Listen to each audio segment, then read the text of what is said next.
आपने बंटवारे को लेकर तो बहुत कुछ पढ़ा होगा, लेकिन आज हम आपको बंटवारे से जुड़े ऐसे कुछ फैक्ट बताने जा रहे हैं जिनके बारे में आपने कभी नहीं सुना होगा, ना ही कहीं पढ़ा होगा। एक ऐसा बंटवारा जिसने भारत का पूरा नक्शा ही बदल दिया। नंबर 1, क्या आपको पता है जिसने भारत और पाकिस्तान के बीच बंटवारा किया वो कौन था?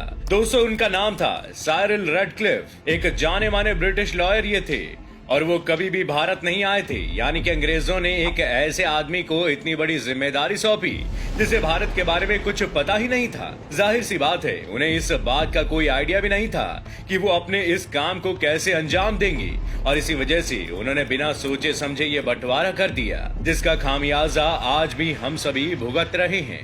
नंबर 2, जब विभाजन होना था तब देश में एक अलग मुस्लिम देश बनाने की बात कही जा रही थी, जिसका सीधा मतलब ये था कि रेडक्लिफ को एक ऐसा बॉर्डर बनाना था जिससे कि ज्यादा से ज्यादा मुस्लिम पाकिस्तान में रह जाएं और ज्यादा से ज्यादा हिंदू और सिख भारत में। लेकिन रेडक्लिफ ने जो बॉर्डर बनाया उससे करीब 50 लाख हिंदू और सिख पाकिस्तान के हिस्से में आए पंजाब में रह गए, और वहीं करीब 50 लाख मुसलमान भारत के हिस्से में आने वाले पंजाब में फंस गए। नंबर 3, रेडक्लिफ ये गलतियां तो कर ही रहे थे, लेकिन क्या आपको पता है कि उनकी किस गलती के कारण इतने लोगों ने अपनी जान खोई? दरअसल रेडक्लिफ ने दोनों देशों के बंटवारे वाली एक रिपोर्ट बनाई थी जिसमें इस बात का जिक्र था कि कौन कहां रहेगा, लेकिन इस रिपोर्ट को पेश करने में उसने देरी कर दी। रेडक्लिफ ने ये रिपोर्ट आजादी के 2 दिन बाद यानी 17 अगस्त को पब्लिश की।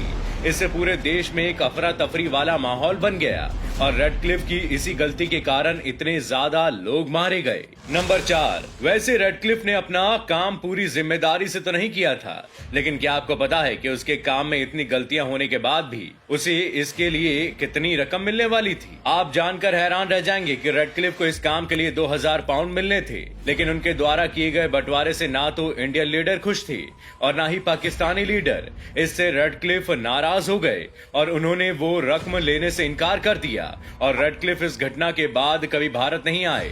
नंबर 5, वैसे तो भारत और पाकिस्तान बंटवारे के दौरान जमीन के साथ साथ बहुत कुछ बांटा गया था।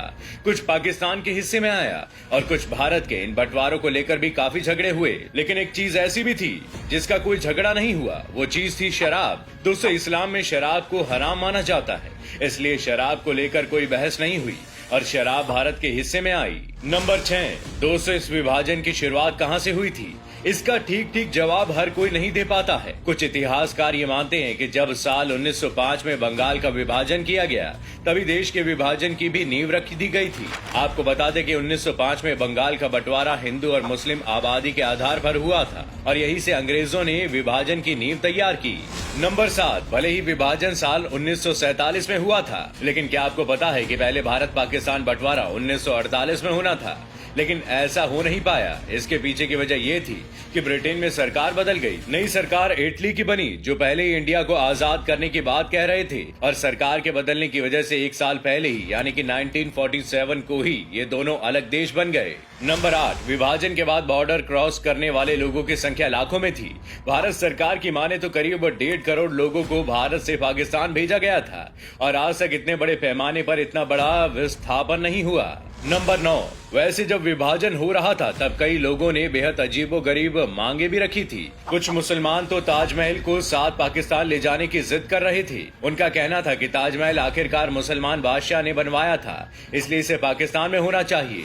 तो वहीं हिंदू साधु सिंधु नदी की मांग को लेकर अड़ गए थे। साधुओं का कहना था कि चाहे जो भी हो जाए सिंधु नदी पाकिस्तान नहीं जानी चाहिए, क्योंकि भारत की संस्कृति सिंधु गंगा और सरस्वती नदी के किनारे है और यहीं फली फूली है। नंबर 10, दोस्तों, विभाजन का समय बहुत खराब था। जिस समय विभाजन हो रहा था उस समय गांधी जी नेताओं के साथ नहीं थे।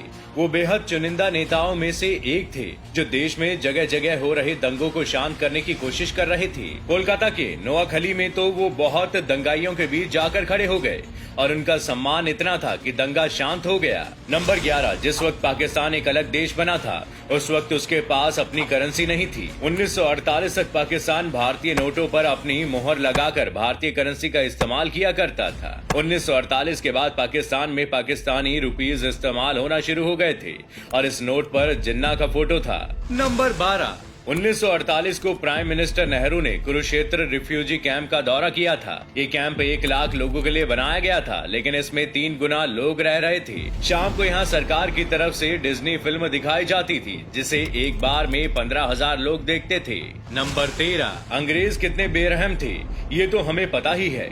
इसका एक उदाहरण हमें 14 अगस्त 1947 को भी देखने को मिला, जब भारत को आजाद होने में कुछ ही घंटे बचे थे और जिस समय पूरे देश में हजारों हिंदू, सिख और मुसलमानों का कत्लेआम हो रहा था। उस समय वायसराय लॉर्ड माउंटबेटन अपनी पत्नी एडवीना के साथ मूवी देख रहे थे। नंबर 14, क्या आप जानते हैं इस बंटवारे में कितने लोग मारे गए और कितने लोगों ने अपना घर छोड़ा? दोस्तों, इस बारे में सच तो कुछ नहीं पता, लेकिन ये अंदाजा लगाया गया है कि 2 लाख से लेकर 20 लाख तक लोग मारे गए थे और करीब 1 करोड़ 40 लाख लोगों ने अपना घर छोड़ा था। नंबर 15, इसी दौर में दिल्ली में 1/3 आबादी मुस्लिमों की थी।